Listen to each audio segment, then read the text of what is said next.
Education will be called to order.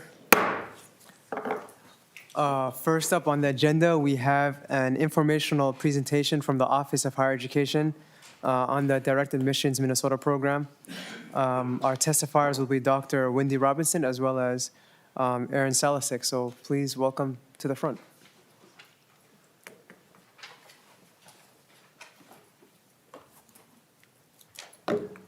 Please introduce yourselves for the record and proceed. Hello, thank you, Senator Chair Fratte and members of the committee. For the record, my name is Wendy Robinson, and I'm somebody who needs to pull the microphone closer. There we go. And I'm the Assistant Commissioner for Programs, Policies, and Grants at the Office of Higher Education. And we are delighted to join you today to talk broadly about some of our opportunities to promote college access and attainment for students, and then more specifically to do a bit of a deep dive into our direct admissions program, which is a program that we're really proud of and are able to share some new data about our findings from our second year of the program this afternoon. So as you all know, in 2015, Minnesota set an ambitious statewide attainment goal to increase the percentage of Minnesotans who have a post-secondary credential. A key cornerstone to that work starts with increasing students' access and awareness of higher education opportunities and their access to post-secondary opportunities. And so we know that we need to make sure that students know that higher education means more than just a traditional four-year college, that they know that there are opportunities for community colleges, for technical colleges, for our tribal colleges, for public institutions, for private institutions. We know that affordability is a concern, and so that we have to be constantly working to make sure students are aware of how to access financial aid opportunities, the opportunities available to them at both the federal level and the state level, and then also to make sure that we're continuing to work in collaboration and partnership with other folks in the state who are doing this work as well. I think one of the guiding questions for OHE when it comes to talking about access programming and outreach and financial aid awareness is what's OHE's lane? What are we as a state government agency best positioned to do in an era where we always know that there are finite resources of time and staff and dollars? What are areas where we can still, let me skip this over here. Where are the opportunities where we can partner with folks who are already doing really good work in this space, whether that's at the K-12 level, whether that's a community organization, a college access group, or college or university partners, and what are programs like direct admissions that really have to be operated at the statewide level because we are able to work across agencies, across sectors as much as possible. So our presentation today, we're not going to dive into every program that OHE does that's related to student access because we would be here all afternoon. And we're not going to really highlight some of the ones where OHE really provides more of a supportive role for things like our ICAP program and some of those other opportunities. And so we'll just do a little bit of information about some of the outreach that we do and then more of our time spent on efforts around FAFSA and then efforts around direct admissions. So promoting access to higher education starts by identifying what are some of the challenges, concerns, fears, barriers that students and their families might have as they approach this process. And so looking to see, how do we provide direct information to students and parents, recognizing that as a state agency, we have the ability to give non-biased information, to give information not just how do you get admitted to one particular college, but how do you approach searching for college generally, how do you pay for college generally. And so we do a number of opportunities where we get into direct contact with students and parents. Some of those opportunities are through a wide variety of both print and electronic materials that we make available. We have some great brochures. We have videos in a variety of formats and languages around how to fill out a FAFSA, how to access higher education. We also do direct outreach through participating in student success conferences, doing presentations through community organizations and high schools, doing virtual information sessions that students in all corners of the state can access this information as well.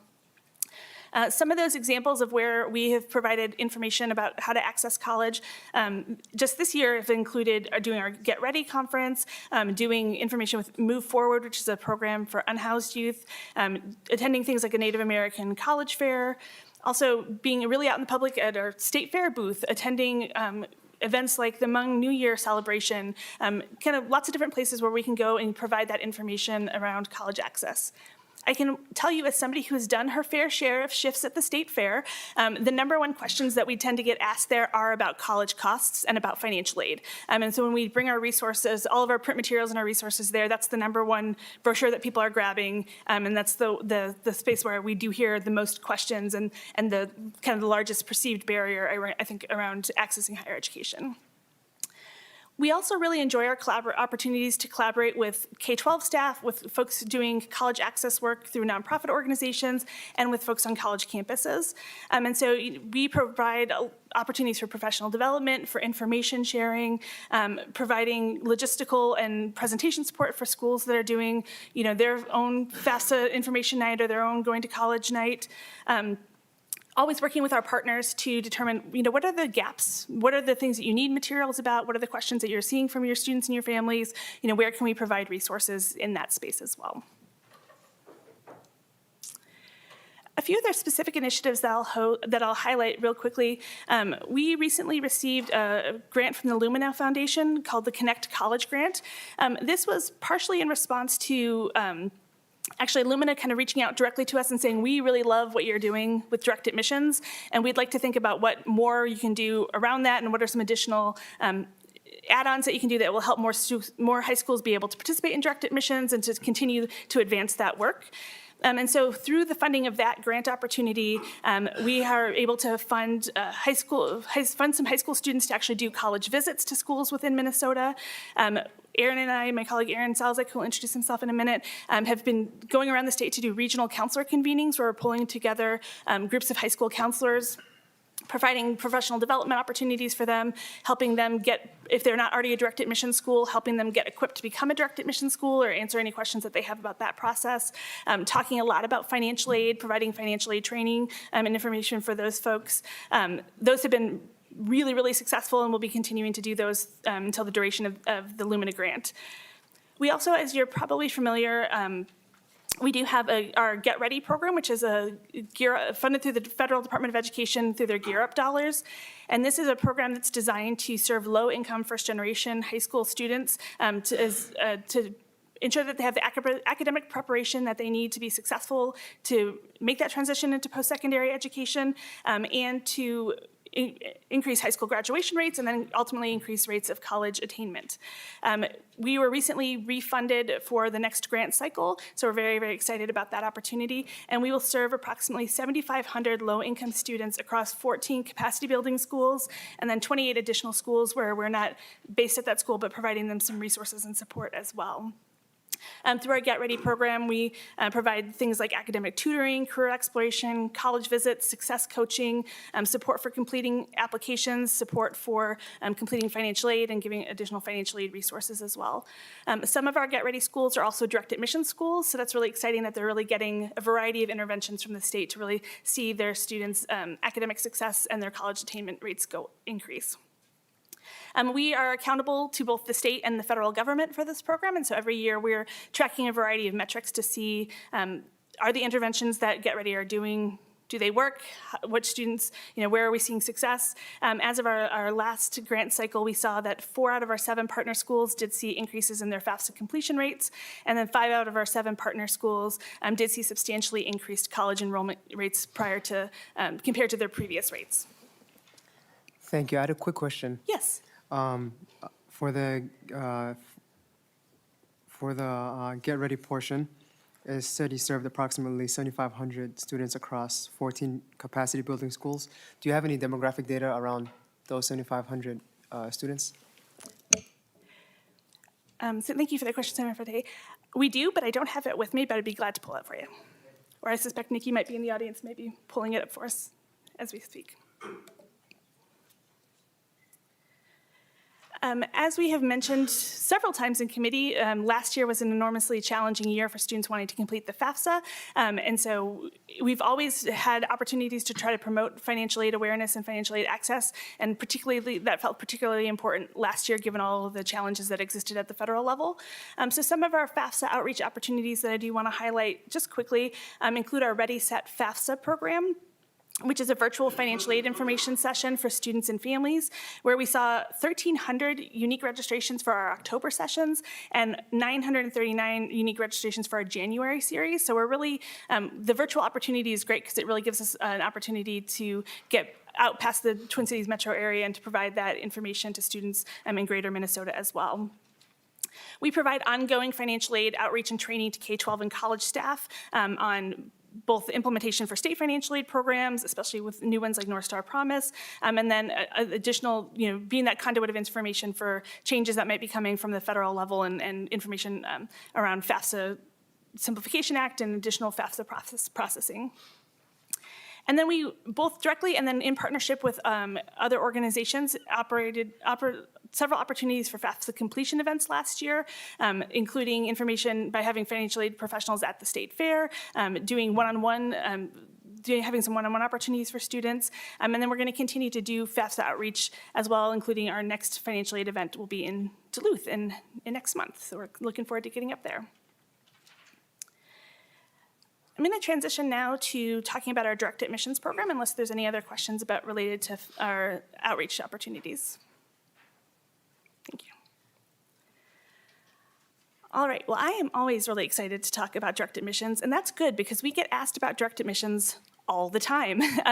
Erin and I have, in the last 2 years, probably been contacted by, I think we're now up to maybe 20 other states that have reached out to us to say, how are you doing it? What does this program look like? What are your outcomes? As well as being reached out to by both local and national media to talk about the program.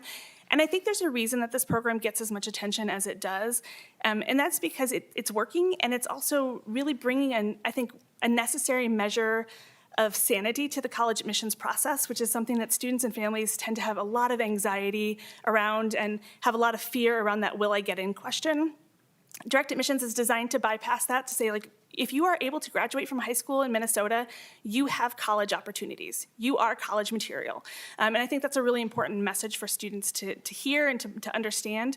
It's also a space where we get to do direct intervention, to talk to them through both our written communications, through some of our direct admissions events, and our materials about the importance of things like completing their FAFSA, about doing college exploration activities. So direct admissions, this is the 4th year of the program with our 3rd cohort. So we had 1 year of program design. I think it's fair to say we're the most comprehensive direct admissions model in the country. The expansion of direct admissions is happening really rapidly across the country, but as far as we know, at this time, we are the only model that includes both private and public institutions, both 2-year and 4-year colleges. And that was really intentionally designed from the beginning. We wanted to go in with the most expansive view of what college meant for our students and recognize that that's one of the advantages of Minnesota, is that we have wonderful opportunities at a variety of types of institutions. This program has always been designed to scale, and we've grown every year and will continue to grow until we are fully scaled. And we are every year also working really closely with our partners to do process improvements, to do program improvements, to try to make it as easy a lift as possible for our high school partners and as valuable an opportunity for our college and university partners as possible. So from the beginning, we've had working groups with our K-12 partners and our higher ed partners, and have really collaborated a lot to make it a program that works for everybody, that has a lot of buy-in and has had a lot of buy-in from day one, because it's been such a collaborative and transparent process. One of the other sort of essential elements of direct admissions has always been that this would not be something that would ever limit a student's choice, and that we say we want to give you the most comprehensive opportunities that you can, and then you get to make choices about what school is going to be the right fit for you. So students will receive a letter that gives them a list of institutions that are willing to say yes to them based on their academic performance through their junior year of high school. There are different tiers, and the colleges and universities got to opt into the tier that felt appropriate to them for their admission standards and their admissions goals. So students will get a list that has as many as 55 colleges and universities, or as few as, I think, 28. And so then they'll get to determine, once a student gets that letter and the additional information, they get to determine if they want to engage in that, and then they can read it and decide that not to engage in the direct admissions program. They can use that and then use that as an opportunity to initiate communication and the application process with those schools, with the advantage of, if they go through the direct admissions program, they don't have to pay any college application fees. So we get to save our students a little bit of money on the front end. As I mentioned before, we have 55 colleges and universities participating, which we're really excited about those partnerships. And we have grown from our first pilot year, we had 46 high schools. Year 2, we had 120. Year 3, we're at 182. We are anticipating continuing to grow, which I'll let Aaron talk about later on. This year, our direct admissions cohort of students is just over 32,000 students. And as you can see from the map, we are really trying to cover all of Minnesota, and have been really intentional about trying to make sure that we're reaching out and having as broad of participation as we can. As I mentioned, our next direct admissions report will be coming out in the next couple of weeks, but you guys are getting a sneak preview at some of our data about our outcomes.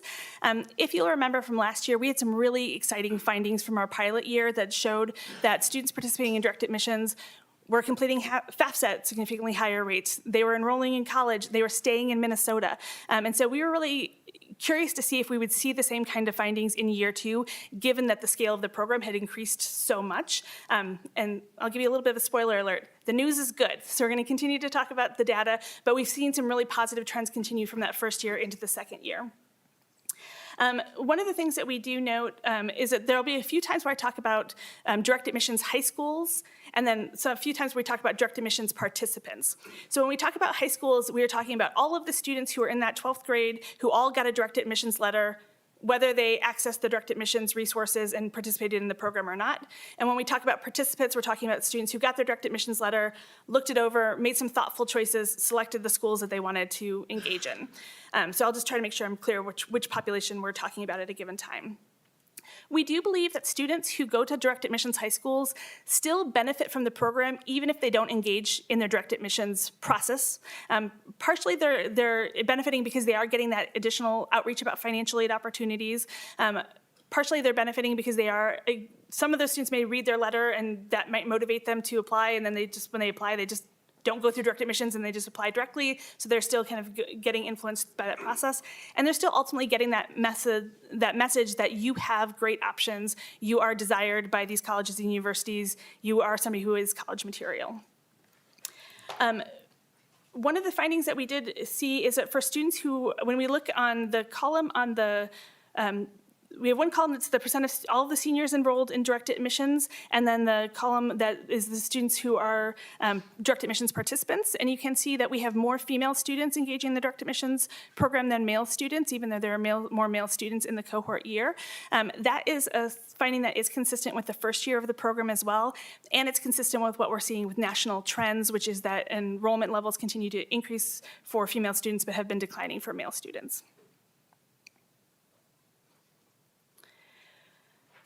This is a table that shows the participants in the direct admissions, so all of the participants in the second cohort year of the program.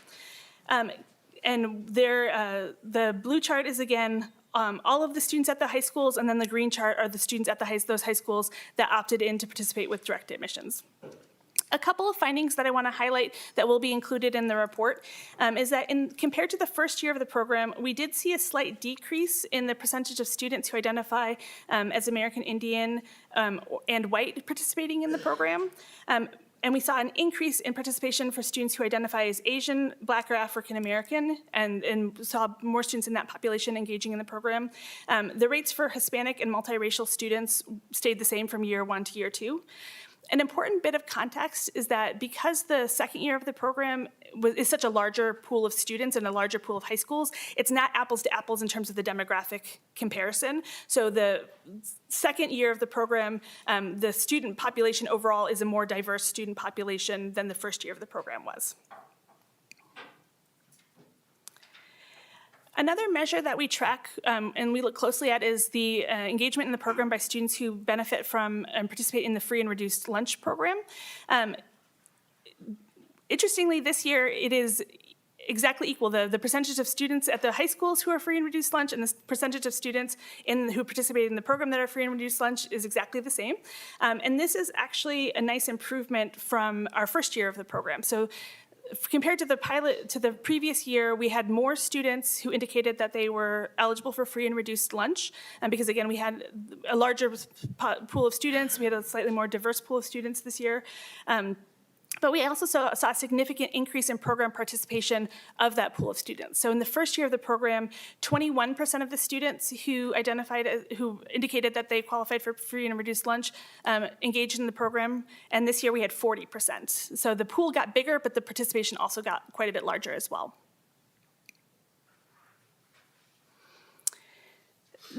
This is our chart looking at FAFSA completion. That is one of the stated goals of the program, is to have this be an opportunity that to really promote FAFSA.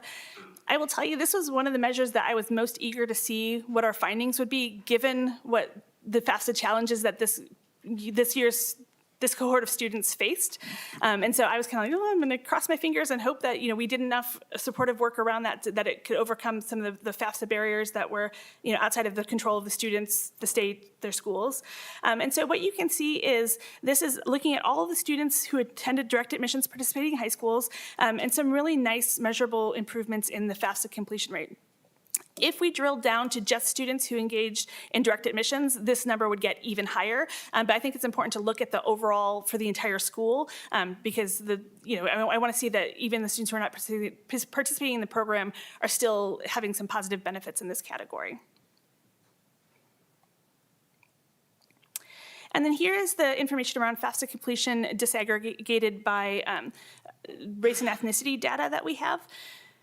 One thing that I will note that kind of pops out as an immediate concern, or an area that we are wanting to pay some special attention to, is, again, our American Indian and Alaska Native population, because that was a group that did have a decline in FAFSA completion this year, kind of pretty significantly, and more so than any other population.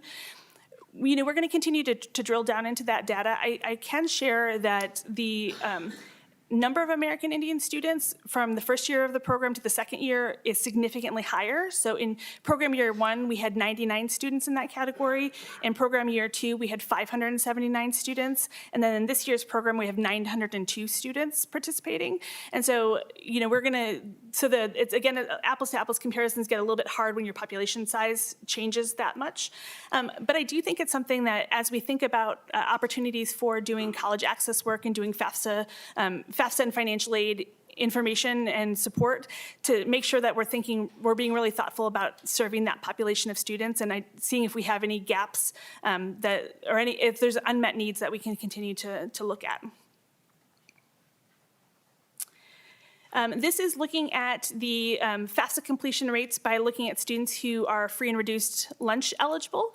And so you can see again, the FAFSA completion rates have increased both for students who are not free and reduced lunch price eligible and for students who fall into that category, which is really good, because we know that the students who qualify for free and reduced lunch are very likely to be eligible for a variety of both state and federal financial aid opportunities. And so we want to make sure that they're aware of that as they begin their college exploration. As we've mentioned several times in this committee, Minnesota continues to be a net exporter of college students. So when we look at our graduating high school seniors, and then amount that we send out to other states versus the amount that come in from other states, we are still in a deficit of that. And so one of the other goals for direct admissions was to really try to promote Minnesota higher education and make sure that students are really considering their in-state options, because we want to keep our best and our brightest here in the state if we can. And so one of the things that we have been measuring is to see whether that number is changing. And so you can see through this chart that we have seen continued growth of our students who are in the direct admissions high schools, that a slightly higher percentage of them are staying in the state of Minnesota. And I will note that we have been kind of looking into the data about the demographics of the students who are most likely to leave the state of Minnesota, and kind of better understand that population of students and what might be driving some of that decision making, which I'll highlight on a future chart that we can kind of talk a little bit about who's leaving and maybe why they're leaving a little bit. This will show the increases in college enrollment based on sex, and so the blue line is male, the green line is female. Both populations have seen some increases, but we're again still seeing that continuation of the national trend where our female students are enrolling in college at higher percentages than our male students. I just want to answer the question. Yeah. If I can turn it over to Nikki to answer a question for us.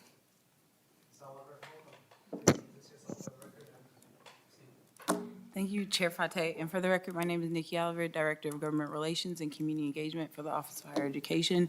And I should get sticky notes so I can pass you notes next time. Just to answer the question that was asked earlier about Get Ready and the demographic breakdown, we do have the demographic breakdowns usually by race, gender, and grade level. Staff is going to pull the most recent data, and we'll send that to you later. So, yeah. You're welcome. Sorry to interrupt you.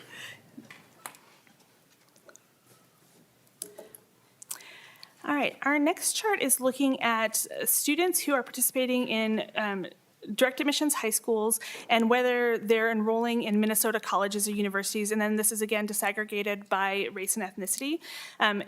You'll see the bottom line is our American Indian student population, which we already noted that we had some concerns about that population and are wanting to do some more research into some of the findings around that.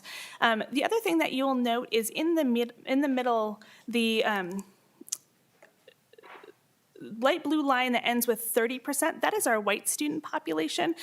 When we look at our students who are most likely to be going out of state, it is disproportionately our white students who have a family income that puts them outside of the range where they're likely to qualify for state financial aid programs.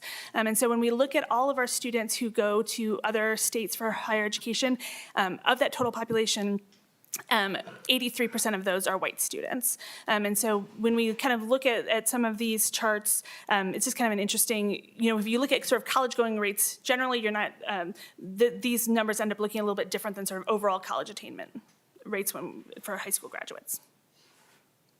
I think the other thing I would highlight is that, again, we're just seeing progress largely across most of the categories, again, except for that American Indian population. This figure shows the percentage of direct admissions, students at direct admissions high school, and again, looking at that free and reduced lunch category of students. And you can see a pretty big spike this year for that population of students. They're the blue line. I think that may demonstrate also some of the impact of the North Star Promise and some of the messaging around that and some of the financial aid awareness that may have happened there. I think it's probably pretty logical to assume that students who are free and reduced lunch eligible are probably going to be North Star Promise eligible as well, assuming if they're enrolling at our public institutions.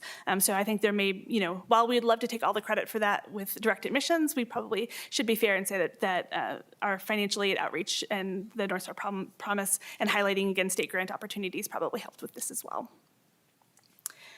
As I mentioned, our full report will be issued soon, but we continue to just be excited that even with as challenging of a year last year with FAFSA, we're continuing to demonstrate positive outcomes in all of the categories that this program was designed to generate positive outcomes in.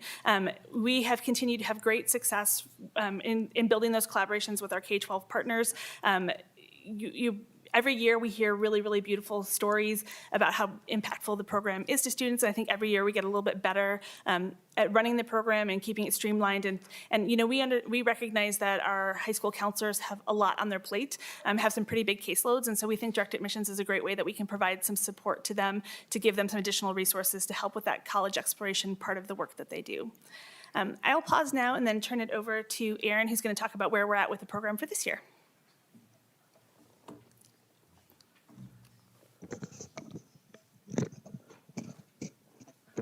Thank you for the invitation today, Chair Fate, and thank you. It's a pleasure to be with you here, members of the committee. For the record, my name is Aaron Salsek. I am the Direct Admissions Coordinator at Office of Higher Education, and it's good to meet you. Wendy gave a broad overview of last year's cohort, the 2023-2024 Direct Admissions class. I am going to give you sort of a status update point in time on where we're at in the current cohort, 2024-2025. It's always important that to keep in mind that this work is ongoing. So when we report to you, when we release that report on February 1st, it's an in-progress snapshot in time. And so, we don't close the year, so to speak, for students. We have a number of high schools and districts that include their alternative learning centers, their area learning programs. Students transfer between districts, and so students can take advantage of this program throughout the entire academic calendar year. So the census date for the data that I'm sharing with you is the 17th of last month, January. So for the current program year of 2024-2025, if you go back to the map that you had in front of you at one of the earlier slides, we have 182 participating high schools with an enrolled estimate of 31,172 seniors across the state. That comprises 56 of our 80-plus counties. And as Dr. Robinson said, we have the goal of being in every county in Minnesota within the next 4 years.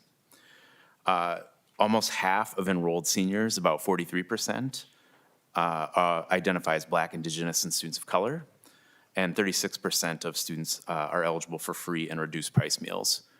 One key metric that I have my eyes on is when do we hit that 50% saturation of the senior class across the state?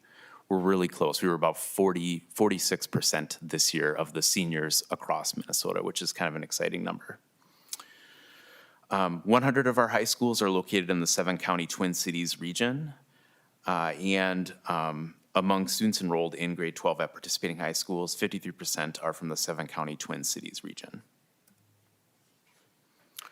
So again, data is still incoming for this year, but as of January 31st, we have 168 high schools having sent their data to the agency, and then those students' information being redistributed to colleges.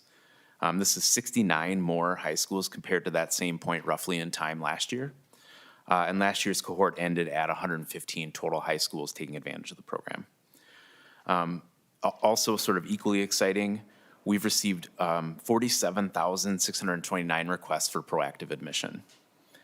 And the unduplicated student count is 7,314. In terms of snapshot in time comparison, that's 16,126 more than last year. And last year's cohort ended at a little shy of 35,000 requests for proactive admission. The median number, which was an important metric that we wanted to assess for our college partners, enrollment projections are difficult to forecast. And so there was some concern about, if it's an open survey and students can select up to 55 institutions, if they're in that top tier, how many are they going to select? Well, when we get those questions as an agency, we assess them. And so the median actually was 4. And almost 20% of students selected only one institution via direct admissions. I think that's an important point, largely because some of the wraparound goals of the program are education around college access and college knowledge. And so students are being judicious in their choices through this program. That's below the national median of 7 college applications per student. So I'm really excited about that because it's showing that students are being wise in their college choice and college search.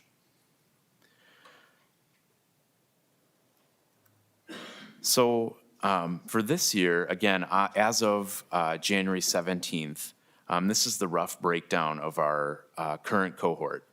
So next year when we're here at this time, you'll see sort of the results that Wendy had just gone over with the 2023-2024 class, but for 24-25. So you can see that the distribution across demographics is actually proportionally almost the same. That's exciting because roughly speaking, we added about 30% to the overall student class for direct admissions this year compared to the prior year.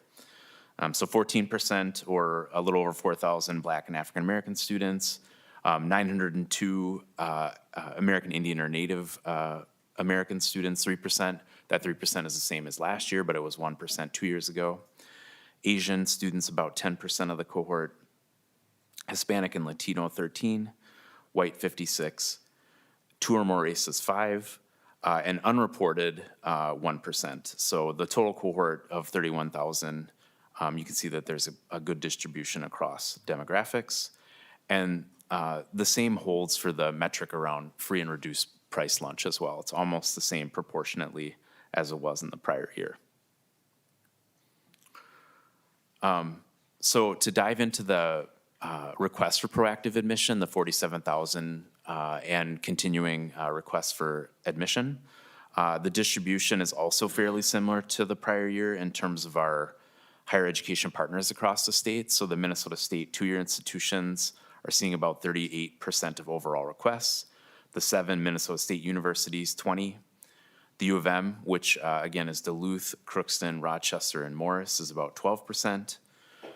Those of our private colleges and universities that are participating, 29%. Tribal college is 1%, and then we do also track the option of I'm not interested in direct admissions, and that's 253 students, so almost negligible. Before I sort of pivot to future state of the program, I just wanted to also give you a snapshot on the percent of students by academic tier. So if you remember, the program design has 6 academic tiers. Tier 1 is the most open access tier, and so for a student to get the 28 institutions that have opted into Tier 1, they have a GPA, an unweighted cumulative GPA of a 2.5 or less.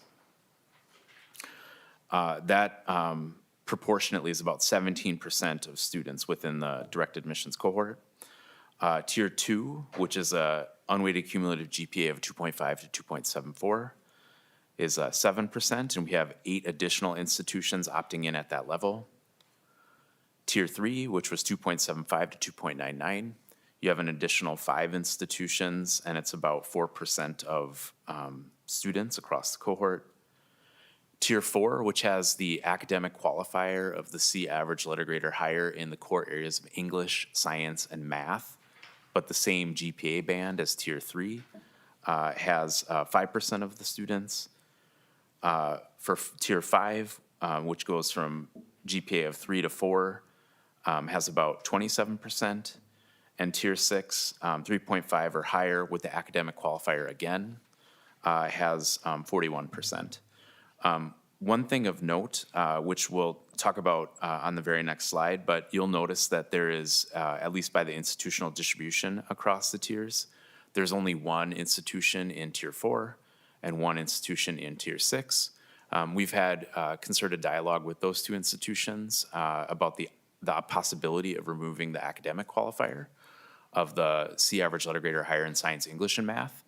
They were amenable to those discussions, and so we might be looking at a model next year that's simplified, more equitable in that it's more accessible for students and families, more easily understood, and more easily implemented through the technologies and platforms available at our secondary partner institutions.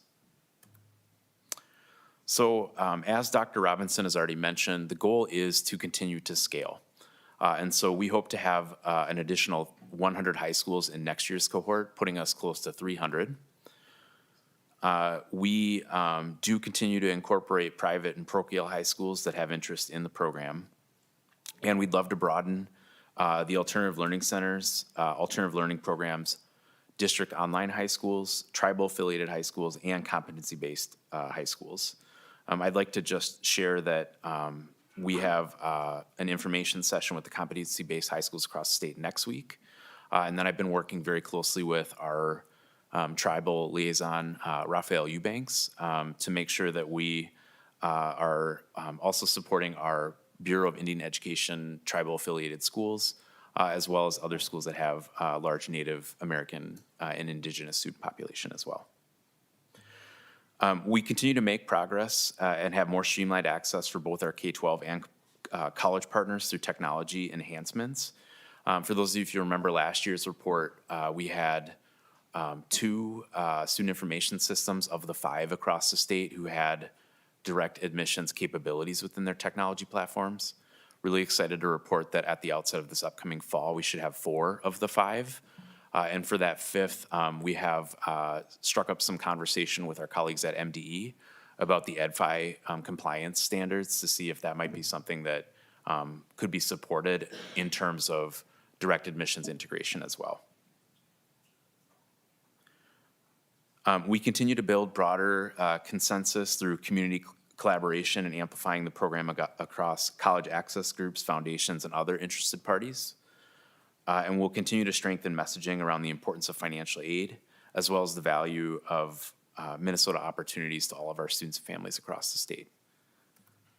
So again, really excited and privileged to be here to talk to you about this program. I'd like to ask again if there's any questions that we can answer while we're here today.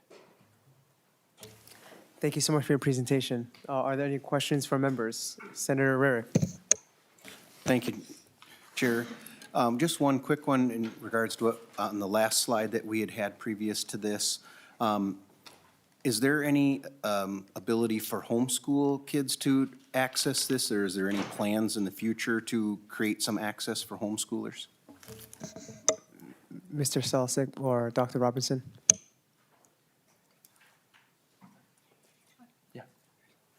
Yeah. Thank you for the question, Chair Fateh, Senator Rarick. We've actually had a few conversations with homeschool consortiums across the state. I think one of the challenges is that the academic review is conducted by sort of a third party. In most instances at the high school level, it's a school counselor or a school staff member.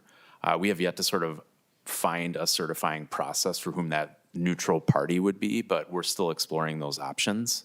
One of the critical, I guess, side projects that could support that work is some of the learnings and the alternate model we're developing with the competency-based schools. In those instances, though, they still have a counselor at the local level that help with the tiering. Yeah, great question, and we have had those conversations, yeah. Thank you so much. Any other members with questions? Senator Umuver-Bain. Thank you, Mr. Chair. Just two questions. It's really great to see that the program is growing. And I'm curious what feedback you get from schools who aren't participating, if there's any common challenges that they're experiencing. And then what are some of the best practices that you see from schools as well, where they're making sure that counselors are having these conversations with students, teachers. Would love to know anything I can bring back to my district, and I see that I have a lot of participating schools, which is great. Dr. Robertson? Yeah, thank you for the Chair Fateh and Senator Umuber for the question. I'll get started and then I'll defer to Aaron for some of that. I'm going to answer the second question first, which is some of the best practices. I will say, one of the things that we've really looked at as the program has been implemented and we're scaling up is to see, the schools that do have higher participation rates, what are they doing? How are they promoting the program? What does that look like for them? I think a couple of the things that I would highlight as best practices are first, getting their letters out earlier rather than later. We would like to get to the point where every school that's participating is getting their students their direct admissions letter in September, early October, to really align with October is College Knowledge Month, and there's a lot of programming around that. I also think that's a more meaningful time for students to get that information. Sometimes we've had in the pilot year, we had schools that didn't get their letters out to their students until March, and that's probably not as meaningful of an interaction. So I think trying to get that work done early in the senior year and getting that letter out early is really beneficial. I think ensuring that parents are aware of direct admissions, and so including information about the program in their parent newsletter, in any of their back to school events, or in their college or college planning events that they have, so that the parents kind of have an awareness that the letter is coming and can be in dialogue with their students around that. I also think that we've had some schools that have really turned it into a celebration. And so, we've had a school that brought all of their students into an auditorium and everybody got their letter at the same time. And so everybody got to open their letter and see their friends opening their letter. And I think that was a really powerful experience for a lot of those students. I think other schools have looked at, kind of some of the wraparound things, and so trying to make it more of an event, I think can be a really nice way to highlight that as well. And now I'll turn it over to Aaron to see if he has anything to add, and then to also address the first part of that question. Yes, thank you for the question, Chair Fateh and Senator Umuver-Bain. Before I turn to the challenges, the best practices are gleaned in a couple of different ways. I think that's important to share. One is that actually right now, we're assessing from our current participants how the program worked for them. What did they do at the local level to successfully promote, market the program? Essentially, what is your internal book of business? In seeking that information, we also then add it to the program manual. And so each successive year's cohort gets stronger and implements at an earlier timeline. In terms of the challenges, I think the two biggest ones are still the technology. If it's not successfully built within the student information system platform, and or if they don't have sort of the technology staff at the local level, I tend to spend a bit more time with those schools in terms of successful implementation. I'm hoping that dissipates now that we're going to be in 4 of the 5 student information systems next year. And we do have a few other plans in the works for an alternate model where we reduce the technology capacity or needs of our counselors, with OHE actually managing the survey sending, which should actually streamline the process too. The other one is staffing. Really at the high school level, the counselors are the heartbeat of this program. And so if a staffing member is ill unexpectedly or, goes out of the office on needed leave or time, sometimes the program can fail. What we put into place this year was I actually created a program application that was sort of less an application and more who is your roster of folks at the local level, so that if you are gone, we know who to reach out to next. And that has been really successful. Actually, if we were to go back in the data, you'd see that the attrition from this year's program was far less than the prior year. So I think that those are some efforts that are helping with some of that. Thank you. Any other questions from members? Thank you so much for the presentation. All right, thank you. Before we move on to the next presenters, we have a new member, Senator Doran Clark, who was tardy to the first day of class. But then I saw him walk in with Senator Putnam, and that makes sense. It made sense, yeah. So welcome, Senator Doran. Thank you, Chair. Yes, I was with the professor, so I think that gave me, but I wasn't with the chair. So thank you for having me on your committee. I look forward to it. Higher ed is a passion. I'm on the board of a local university, and so this is part of the fun. Thank you so much, Senator Clark. Next up, we got a presentation from the Midwestern Higher Education Compact. With us today is Ms. Hegard and Dr. Weiderspan. Welcome. Please introduce yourselves for the record and proceed.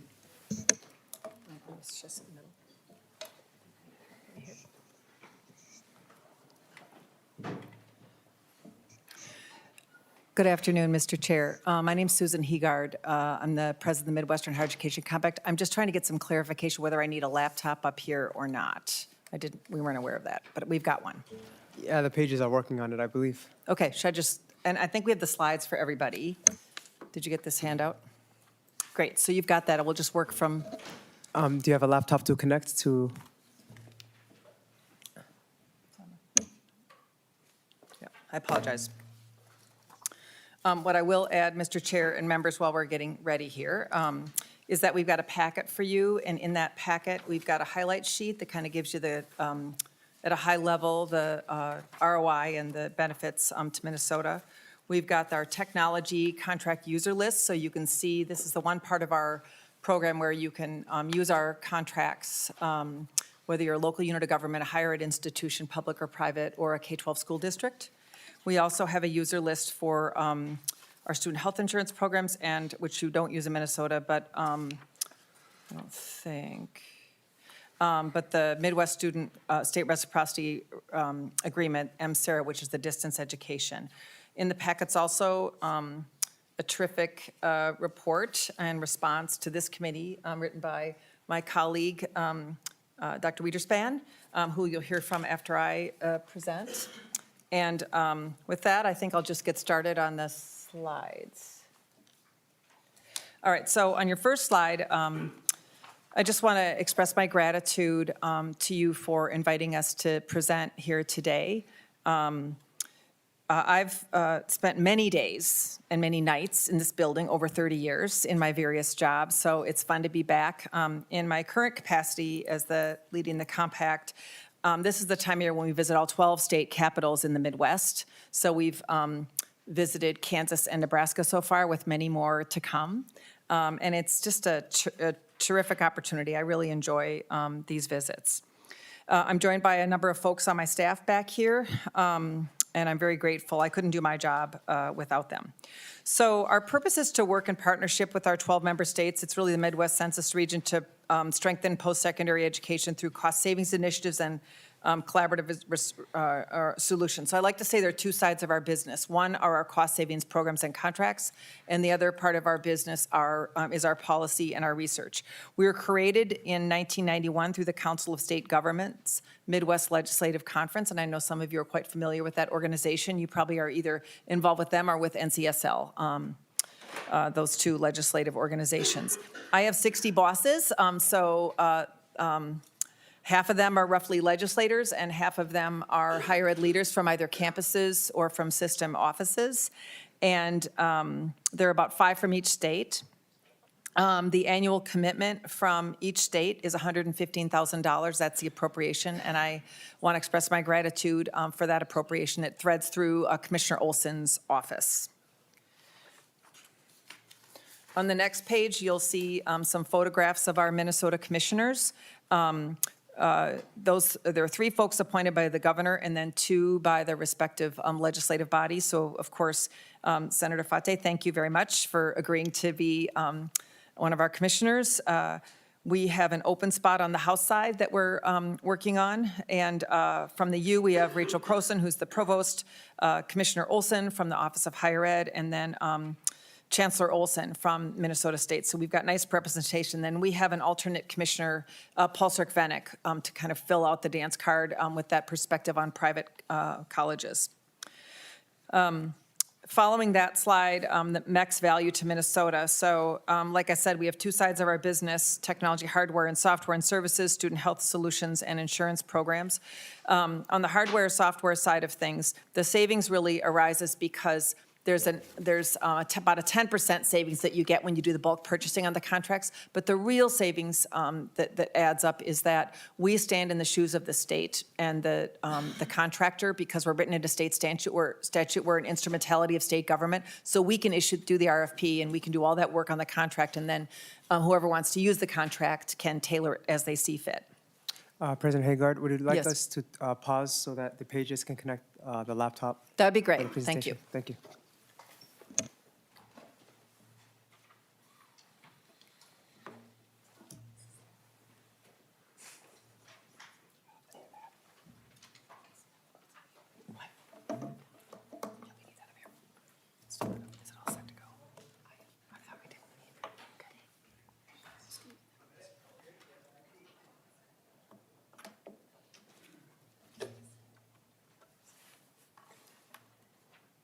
Got it?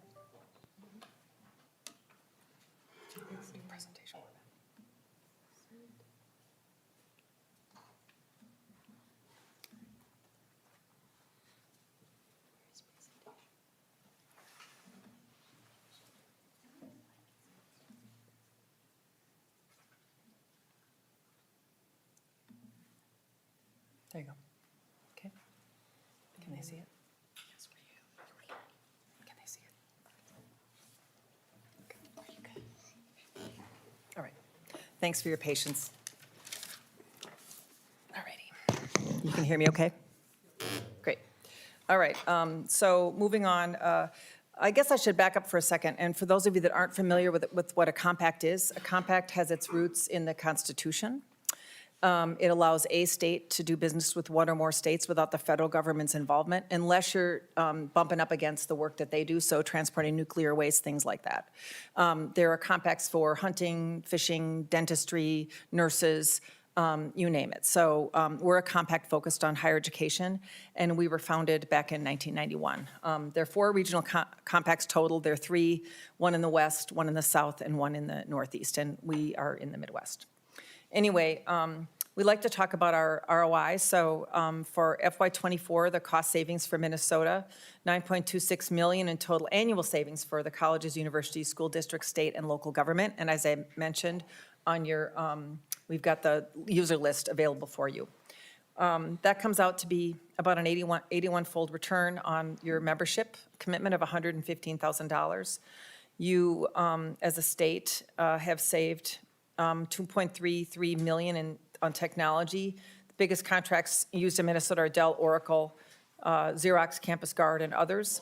And then big savings on distance education through the Midwestern State Authorization Reciprocity Agreement, or MSARA, love our acronyms in higher education.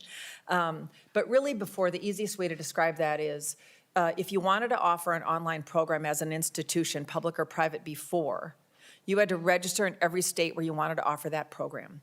Now you just have to do it once. You do it through our compact, and it saves lots of time and money. And it's been just a terrific offering over the last 10 years. Other Minnesota benefits, we do have a Midwest Student Exchange Program. Families that participated in that saved about $2.8 million. That rests against those state-to-state reciprocity programs like Wisconsin and Minnesota, or North Dakota and Minnesota. The challenge there, we're taking a hard look at that program, and Carrie on our team is leading that work because, as you know, many institutions and states have eliminated out-of-state tuition. And so it's really kind of removed, in some cases, that need for having a reciprocity agreement. We also, back in the day, helped create Minitex, the library network, got a grant to do that. And we provide research to Minnesota leaders on a number of topics. So this actually presentation came about because Sam had asked us for some information on college access programs, and we're going to get to that shortly. We had 9 Minnesota leaders attend our FAFSA summit. That was another issue that bubbled up during our visits, and so we had a summit this summer trying to help folks navigate the challenges with the kind of very troubling rolling out of the FAFSA last year. Well-intentioned, but difficult. And then 8 technical leaders attended our professional development and networking. So let's get to the data. And I will confess, I used to advise for the Lumina Foundation. I worked with Minnesota on the attainment goal way back when. And so I like this slide a lot. It shows you the educatedness of the state, meaning anybody that has a credential beyond high school. So the Lumina Foundation, they're in Indianapolis, they have led the work around the country on this. So for Minnesota, about 61% of Minnesotans have a post-secondary certificate or higher, compared to 54% nationally. So you can just see how that tracks out. What's great is that we're moving in the right direction. There's county data in the Lumina Foundation, so you'll see that there are probably counties in Minnesota that are way above that 60%, and there are a number of counties that are way, way below that percent. This is my favorite slide. This really shows you this horizontal chart that's quite colorful, how those credentials break out. Because I guess if you think about it, it's really important to have a broadly educated workforce. So you want techs and you want engineers and chemists, right?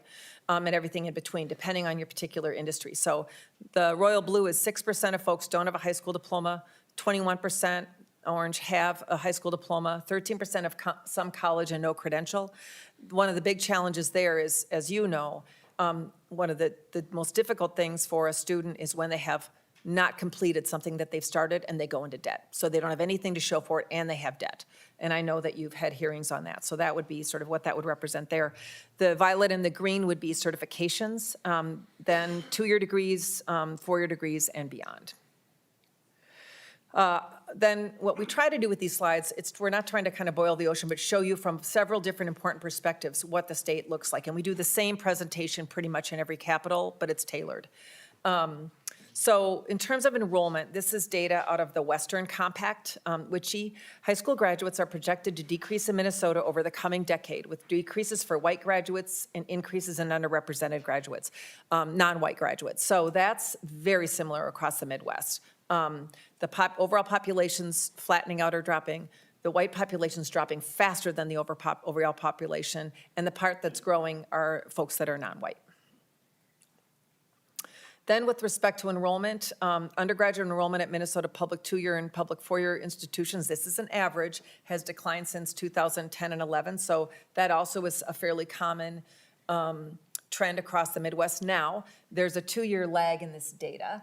And so I think that one of the things that we could go back and do is we could actually tell you more specifically, and we've got a really great data dashboard. Some of those numbers have ticked up because I'm sure you'll hear from Min-State and others that some of their enrollment numbers are up. So this is an average. There's a lag in the data, and we've seen some promising uptick in some of the numbers. But overall, there's a trend down.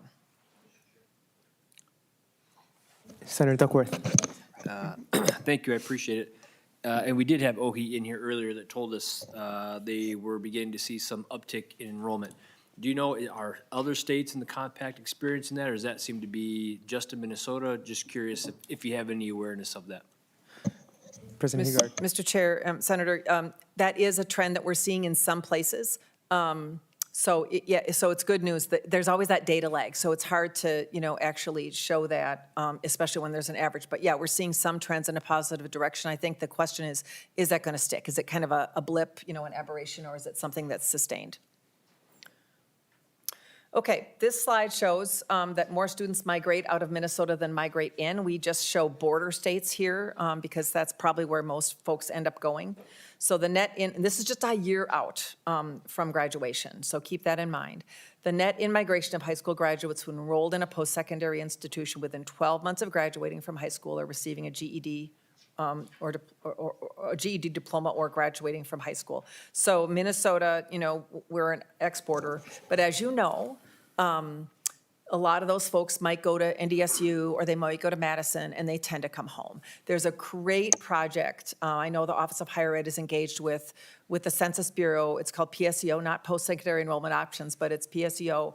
And they're able to look at some of this data 5 and 10 years out. And like in Iowa, where I learned about it, they're able to see that, yeah, their students go away for, 5 years, but then they come home ultimately. So there's pretty, there are a lot of opportunities to disaggregate and dig into this data. But again, these are just snapshots. This is a similar way of looking at the data, but across the 12 states. So you'll see that in Minnesota, right in the middle, 64% of our students stay in state, 26% head out to a Midwestern state, 11% head to a coast or where there's more sun and warmth. But again, this is a year out, so most of those folks come back. We have done some research, which I'm not able to kind of pull out of my pocket today, but on the impact of the North Star program. I know our folks in North Dakota that we visit with are quite concerned about it. And so we'll see some of those numbers shift a bit with respect to that program. Senator Duckworth. Thank you, I appreciate it. This is a very interesting slide, and as I look at it, turn it sideways and see that really Minnesota and Illinois are kind of the two that are at the bottom. When you're gathering this data, do you ask students or families as to why that might be the case? I know we can guess in terms of maybe better climate or weather in some areas or states. Really what I'm asking is, do people tell you it's because of the cost of tuition, or why do we see so many of our students choose to go to other states? Mr. Chair, Senator, there is some data on this, at least from what I can tell you right here, and I will invite my colleague to chime in if he feels so moved. But Illinois and Minnesota are pretty different. So Illinois has bled students. But great state, but they're losing students for different reasons than Minnesota would be. And there's heavy recruitment from other states and institutions in Illinois. There's Chicago, and then there's the rest of the state. You know that well if you're from there.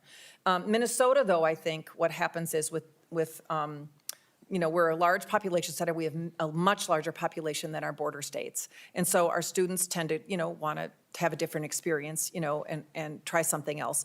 Like in South Dakota, and I believe in North Dakota, they've eliminated out-of-state tuition, so it's the same price, right? So those are some of the reasons that I can think of right now. I think spot on. She has highlighted that. I think for the most part, the question that you're asking, why do people choose where they go, is something in research that we've been trying to grapple with for years, right? There's numerous reasons, can't digest them all, but I can at least tell you, like looking at the graph, you highlighted Illinois as an example. They're actually going to Iowa. Iowa is actually a major importer for Illinois. Iowa gets a lot from Chicago, basically. So, there's not a clearly defined reason, and the data is not necessarily going to reflect all of that personal decision-making. Chair Fata. Senator Clark. Thank you, Chair Fata, presenters. Have you looked at the percentage of college-bound high school seniors in each of these? Because this may be a leading question. I think it's that we have a higher percentage of college-bound seniors in Minnesota than a lot of the other states, and so just maybe a bigger supply is part of the answer.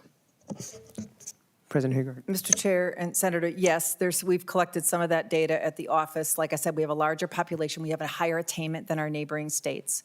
And, our major metropolitan area is snugged pretty close to the Wisconsin border, but our students can have lots of choices, both great choices in the state and elsewhere too.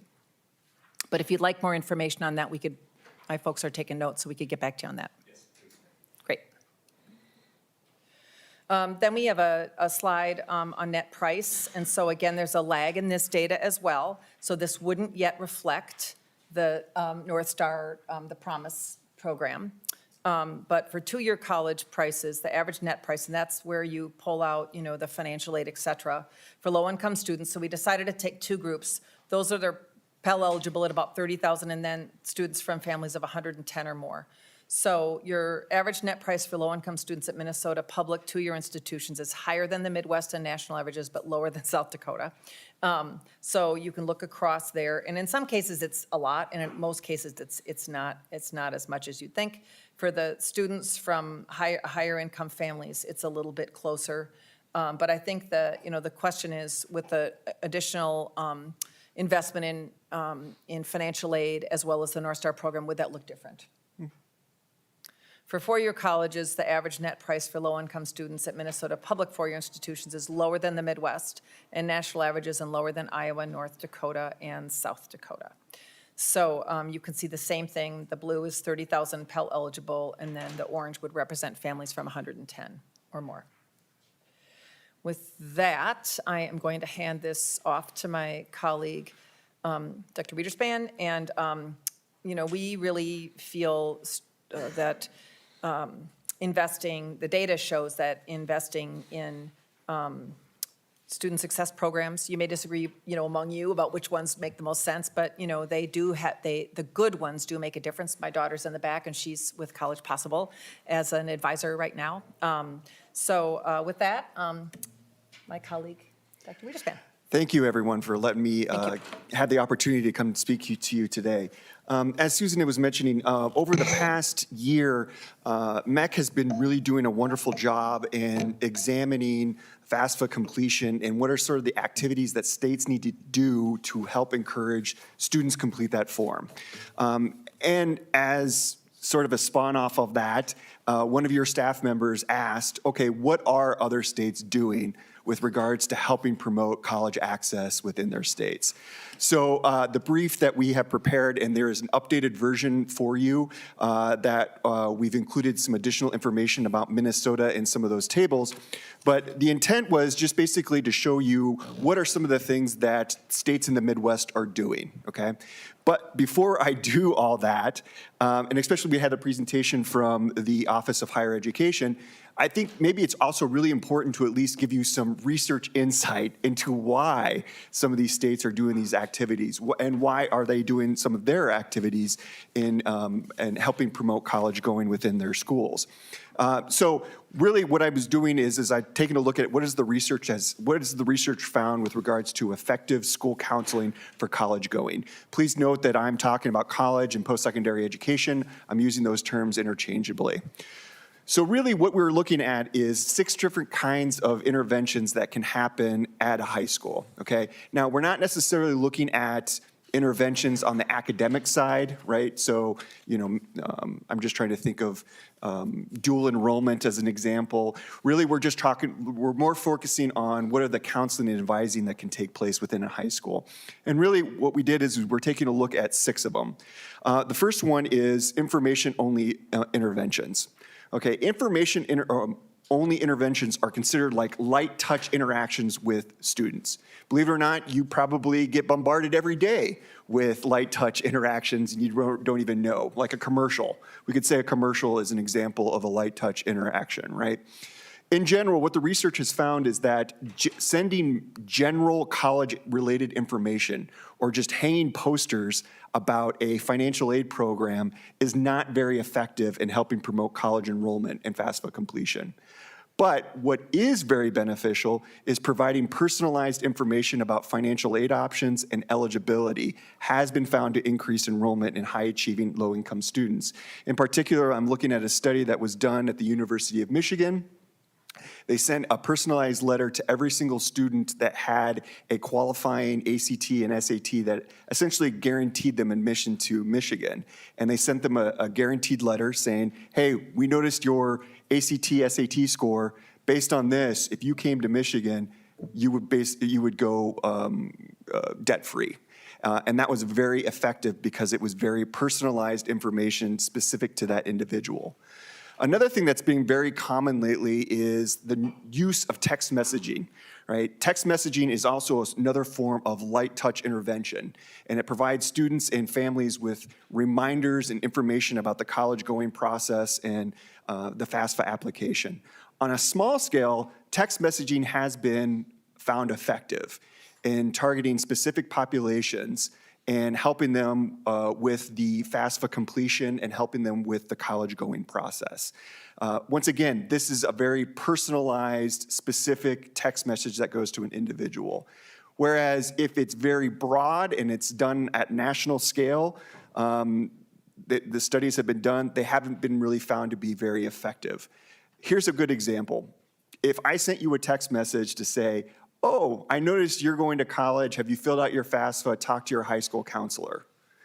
Is that going to be more effective than if I said to you, hey, I noticed you are college bound, need help with the FAFSA, talk to Miss Wilkins in your guidance counseling office, right? That's probably going to elicit a more proactive response than just a general information, okay? Another one is high school counseling. Again, school counseling has traditionally and has always shown to be positive in helping with FAFSA completion, as well as college enrollment rates and increasing the college application rates. The issue that many times that we're facing with that school counseling is that their capacity limits their ability. School counselors are not just limited to helping prepare kids to go to college. They're also dealing with some of the socio issues that are going on or the psychological issues that are going on in their school. So their focus is not always going to be helping students college bound. So that sort of capacity oftentimes limits their ability. Another thing that has been going on lately is many school districts have introduced like sort of nonprofits and partnerships between high schools and colleges to provide students with college advisors, coaches, and mentors. This one-on-one assistance with college information has been proven to be effective. Previous studies have found that this one-on-one interaction helps to improve college intentions as well as enrollment rates, especially amongst those that are identified as being traditionally disadvantaged. Another thing that is also common, in absence of being able to do something in person, virtual advising is very helpful, right? We can't go everywhere. I think the office had even mentioned that that's a very important outreach, is because they can't be everywhere at once. In absence of providing in-person advising, virtual or remote advising has been shown to be pretty effective in helping with college enrollment outcomes. This can include face-to-face sessions, emails, phone calls, and text message exchanges. Notice that when I'm saying exchanges is a lot different than just sending a text message, but rather having an interaction with somebody through a text messaging platform that you're talking with them through. However, a lot of the virtual advising, the research has been somewhat limited and only helping those that are highly motivated or high achieving, or those that are already going onto the path. Because many times the virtual is already set up to help assist those that are already in the process of making, they've already decided that they're going to college. That virtual is just helping them guide through the process. In comparing remote advising to in-person, outcomes are going to be larger than with in-person, right? But even with no advising, virtual is still going to be more effective. Lastly is the notion of school-based college-going programs that are embedded within the school operation. So looking at taking school-based approaches to integrate college-going process within the school curriculum and providing staff resources. There really has there has been found to be an increase in college enrollment and FAFSA rates. I think, though, the design of how that is embedded into the curriculum really matters. So, for example, if you're doing FAFSA outreach, embedding the process of how to complete the FAFSA within the classroom is going to be more effective than just providing general information about the FAFSA. The big thing, though, also is that the research on sort of embedding this college-going process within the curriculum has been pretty limited. It has been shown to be pretty effective, but it's only been found effective in a small number of high schools because that's the few number of high schools that have actually done such an activity. So now that we've kind of looked at what are sort of the activities and interventions that have taken place within high schools, particularly the activities that states can do, the question that was posed by your staff members were like, how do states structure their college and access and success work, including what are the number of full-time equivalent staff, where do they place their FTEs throughout the state, and what is the focus of their work? And then lastly, how much money do these states put in for college and access and success initiatives? How much are they using from their state appropriation?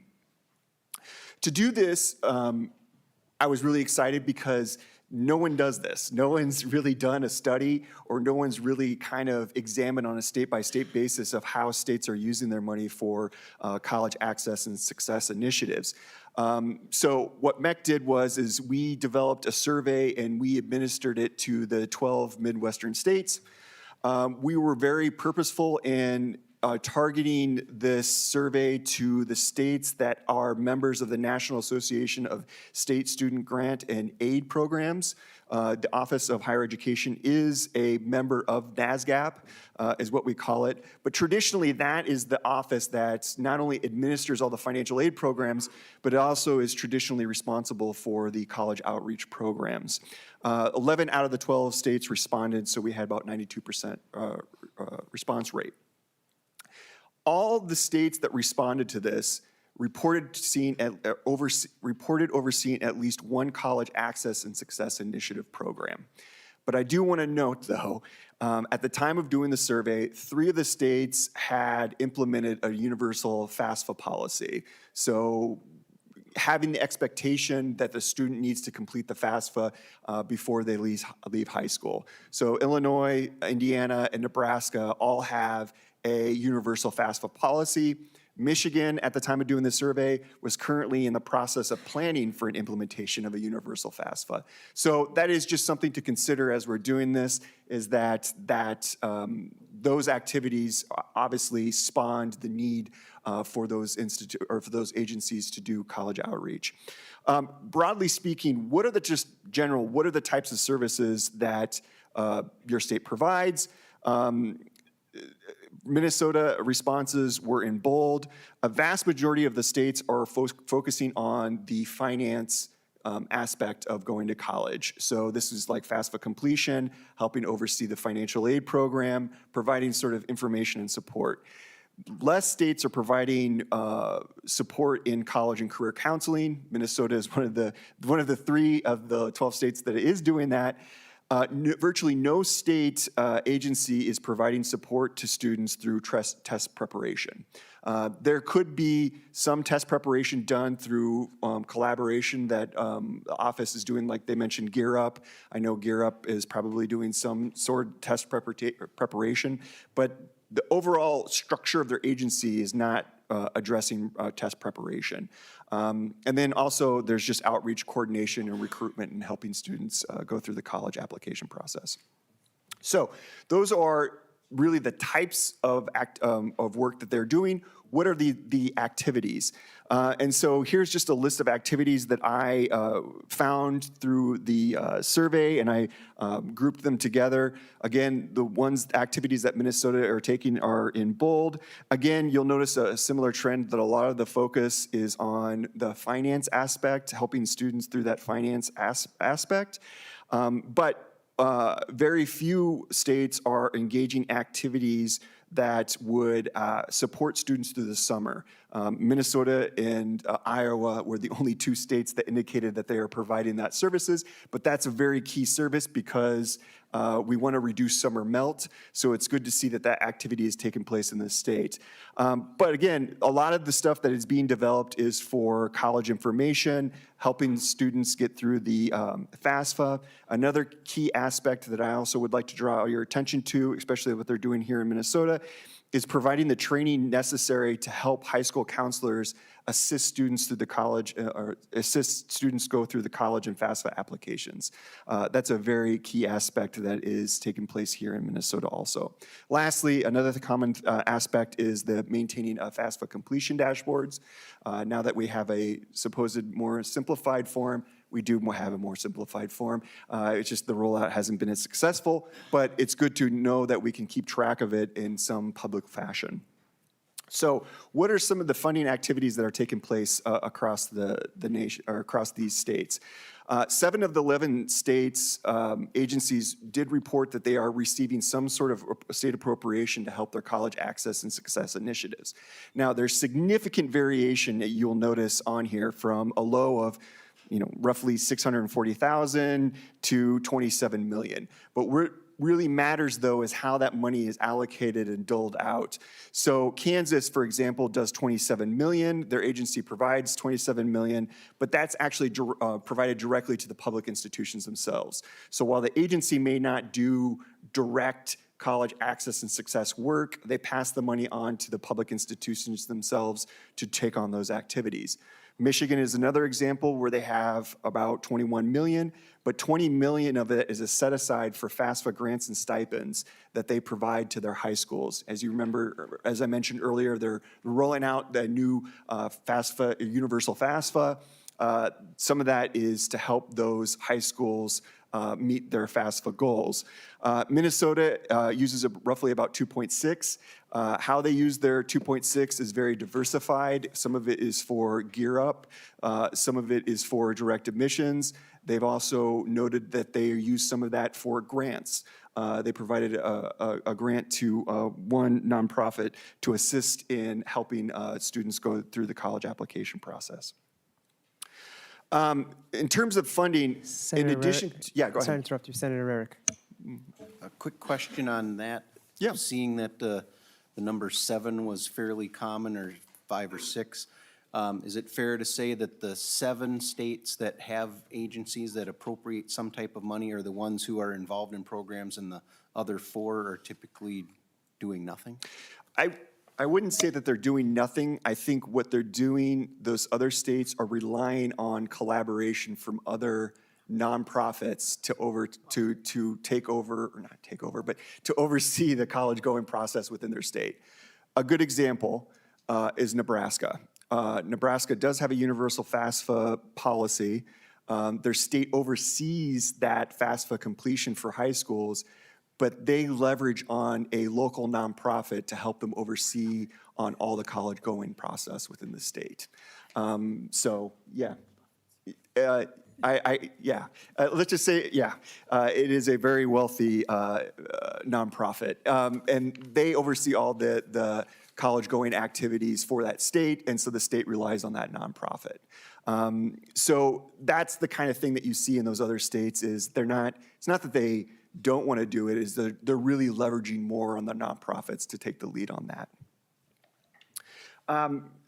In addition to just state appropriations, 8 of the 11 agencies also indicated that they really do rely on external sources.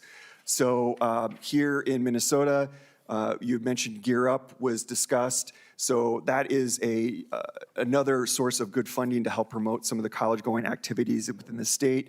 So federal funding, this could help support TRIO, Gear Up, AmeriCorps, and even just U.S. Department of Education grants. Another aspect of Minnesota, too, is the nonprofit or private foundation grant funding. I think the previous speakers had mentioned that they received a grant from Lumina. That provides assistance in some of their activities. The last one is the revenue from agency programs. Many states just leverage or utilize some of the fees, service charges, loan collections. Iowa is an example where Iowa used to be a student loan guarantee agency.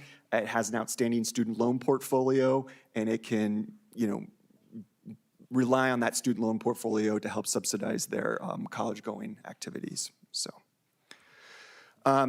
in terms of staff support, 6 of the 11 agencies have dedicated employees through a number of FTEs, and where they are located varies greatly. And there's significant variation on the number of FTEs that there are throughout the state.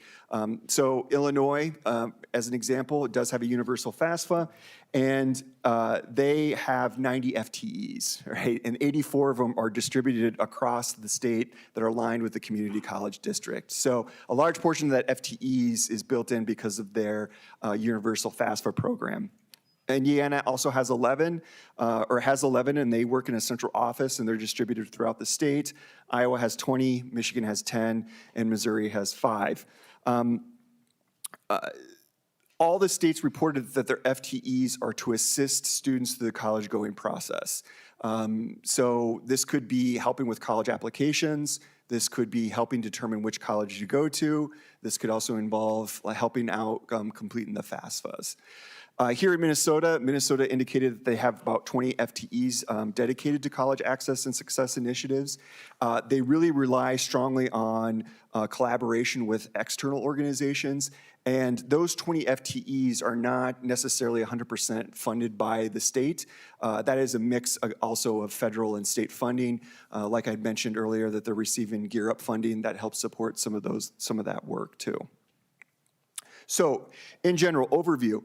The Midwest states, Minnesota especially, does prioritize FAFSA completion and college-going initiatives, but there are significant variations in how their allocations are done for resources, staffing, and activities. In terms of research, again, the research suggests that personalized, targeted support strategies are key to improving college access outcomes. In-person advising and counseling is important for college access and outcomes, but in absence of in-person, virtual advising shows promise. This concludes my slide. I do have references on there. If you're like me, you do want to possibly read the study. The list is provided at the back of the slides. So thank you. Thank you, Mr. Chair and members. Thank you. Are there any questions from members? Senator Duckworth. Thank you. It's really just a brief comment. Also, it's very Higher Education Committee of you to have a list of references at the end of your presentation, so thank you.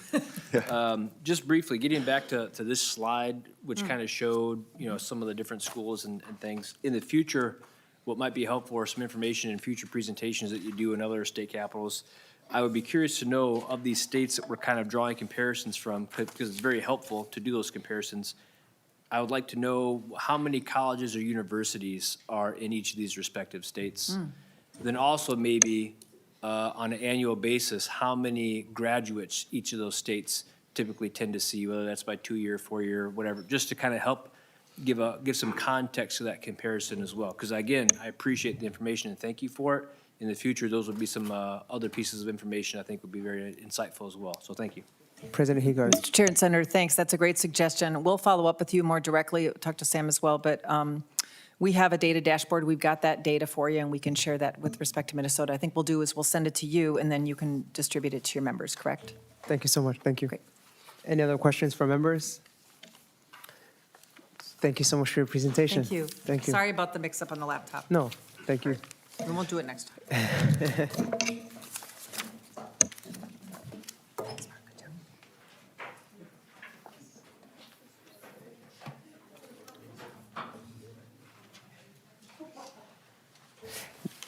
Next up, we have our budget walkthrough from non-partisan staff. Welcome. Please introduce yourselves for the record and begin. All right, thank you, Mr. Chair, committee members. My name is Megan Bursch, and I'm the nonpartisan fiscal analyst with Senate Council Research and Fiscal Analysis supporting the Higher Education Committee. Today, I'm going to walk you through a high-level summary of both, of both the November 2024 forecast and the governor's 2025 change item recommendations. So in your packet, you should have 2 tracking spreadsheets, I think aptly titled November 2024 forecast and 2025 governor's recommended change items in the upper left-hand corners. So I'm going to start with the forecast spreadsheet, which provides a high-level summary of what we consider the base for this year's budgetary decision-making. before we move on to the change item spreadsheet to discuss proposed incremental changes to that base. So on that forecast spreadsheet, I'm going to focus on columns D through I, which represent the budget and planning biennia where your primary focus will be this session. The current biennium is also shown in columns A through C, so you can see what was appropriated in the past, but it's more of a reference than anything else for right now.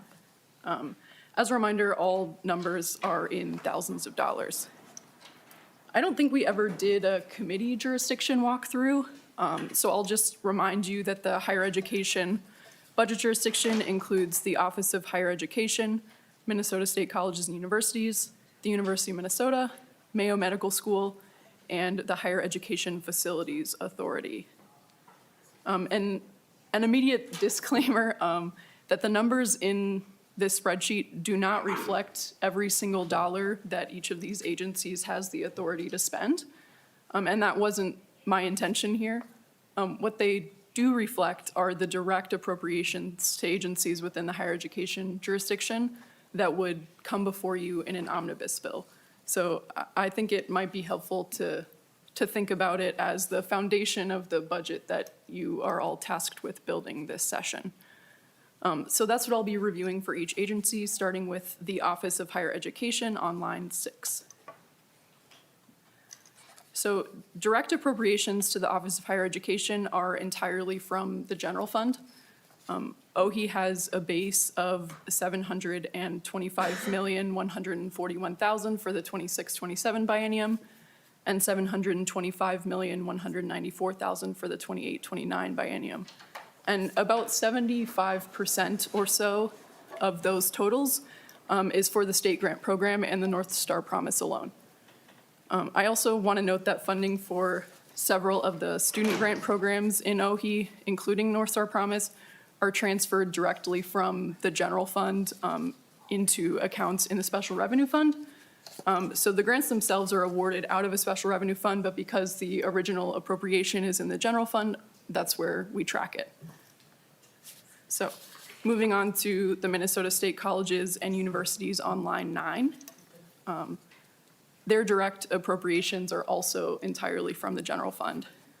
MnState has a base of $1,751,389,000 for the 26-27 biennium and $1,751,400,000 in the 28-29 biennium. And about 95% of that is included as operations and maintenance. Next, we have the University of Minnesota on line 12.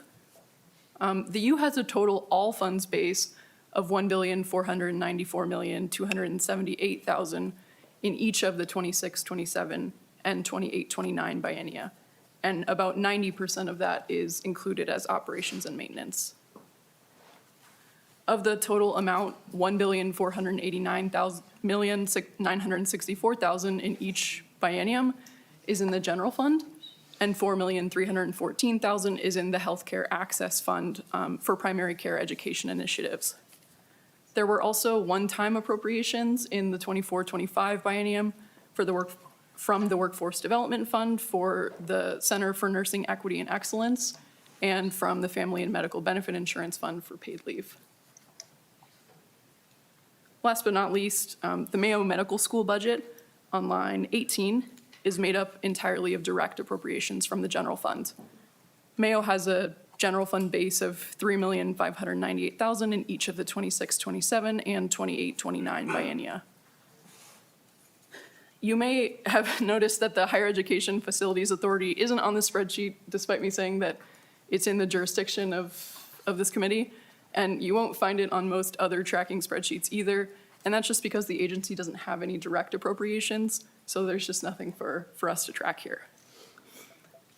But coming back up to the top of the spreadsheet to kind of bring everything together, the higher education budget jurisdiction has a total all funds base of $3,974,406,000 for the 26-27 biennium and $3,974,470,000 for the 28-29 biennium.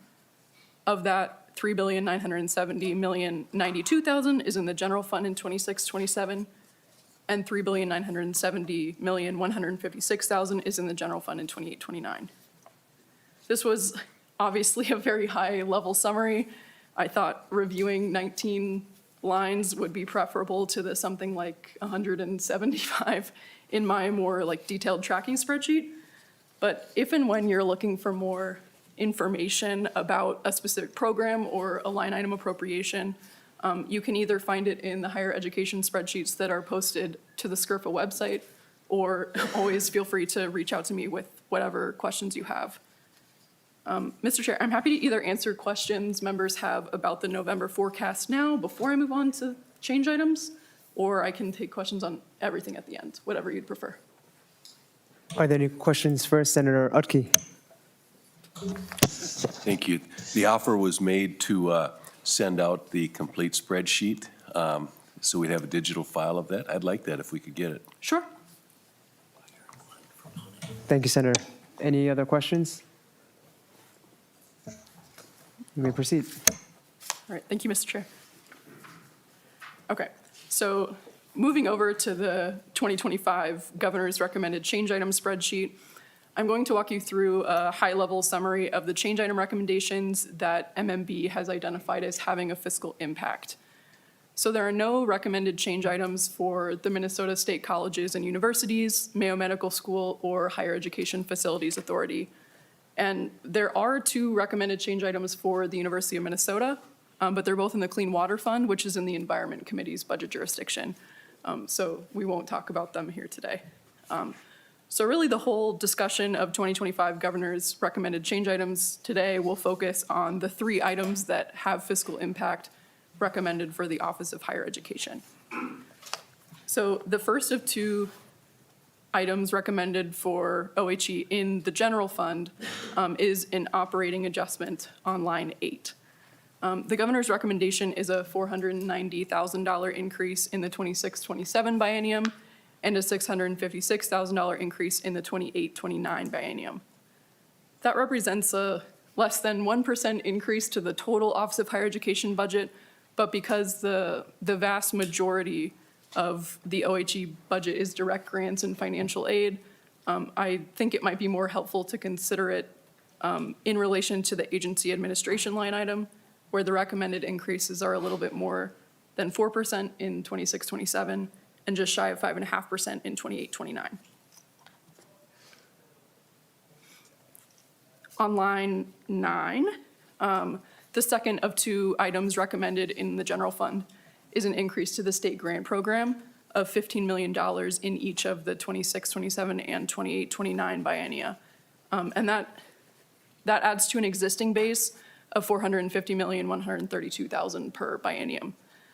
This recommendation from the governor also comes with several changes to state grant program eligibility and award parameters, which I won't discuss now, but just want to raise for your awareness would be expected to decrease the Office of Higher Education's projected state grant program expenditures in future years.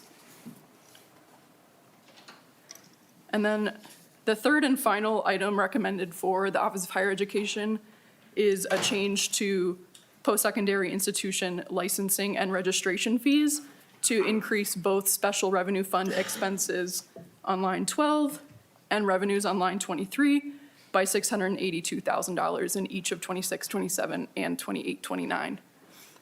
My understanding is that this is essentially an operating adjustment for OHE's licensing and registration division, which has had a structural deficit since fiscal year 17. But this is a statutory appropriation in the special revenue fund, so the amounts are the projected results of the recommended statutory changes and not a direct appropriation to the Office of Higher Education. So there are more change items for the Office of Higher Education in the governor's recommended budget, but they're all statutory changes that MMB did not identify as having a fiscal impact. So I'll leave those for a more policy-oriented discussion in the future. And I'm sure the department will also want to speak on all of those as well. So just coming back up to the top of the spreadsheet to summarize, the change items the governor recommends in the higher education budget jurisdiction have a net general fund impact of $15,490,000 in the 26-27 biennium and $15,656,000 in the 28-29 biennium, and no net special revenue fund impact in either biennium because the projected expense and revenue increases cancel each other out. With that, Mr. Chair, that concludes my presentation, and I'm happy to answer any questions. Awesome. Thanks, Megan. Are there any questions from members? Senator Duckworth. Thank you, Mr. Chair. Not really any questions, just putting some stuff out there for future meetings, if that's okay. So thank you very much for going through that information with us.